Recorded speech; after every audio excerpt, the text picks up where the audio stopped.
நான் இன்றைக்கி வந்து ஈவினிங் ஸ்நாக்ஸ்க்காண்டி பீச்சில் விற்கிற கடலை சுண்டலை வந்து நான் ரெடி பண்ண போகிறேங்க வீட்டில்.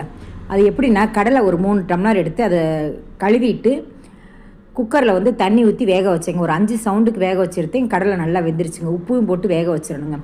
வேக வச்சுட்டு இங்கே வந்து வடச்சட்டியில் எண்ணெயை ஊற்றி கடுகு கருவேப்பிலை வதங்கவும், ஒரு அரை பதத்துக்கு வதங்கவும் அப்படி நான் வந்து வெங்காயத்தை போட்டேங்க.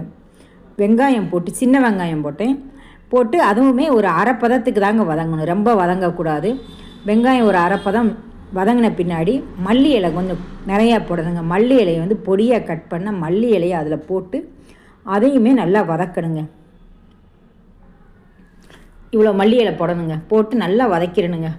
மல்லி இலை வதங்கின பின்னாடி பச்சை மிளகாய் ஒரு 2 பச்சை மிளகாய் பொடியாக கட் பண்ணி அதில் போட்டு அதையும் வதக்கி விட்டுட்டு வேக வச்ச கடலையை வந்து அதில் போடணுங்க. போட்டுட்டு அப்படியே மெதுவாக பிரட்டி விடணுங்க. இந்த மல்லி இலை, வெங்காயம், இதெல்லாம் பச்சை மிளகாய் எல்லாம் சேர்ந்து இந்த கடலை வந்து ரெடி ஆயிருங்க. இதில் வந்து கொஞ்சம் உப்பு மேலாப்பில் தூவி விடணுங்க. ஏன்னா நம்ம வந்து உப்பு வந்து கடலைக்கு வந்து வேக வைக்கும்போது கொஞ்சம் உப்பு தான் போட்டோம்.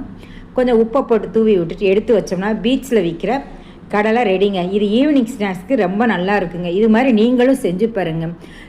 பிள்ளைகளுக்கு வந்து இது சத்தான கடலை ஸ்நாக்ஸுங்க. நன்றி, வணக்கம்.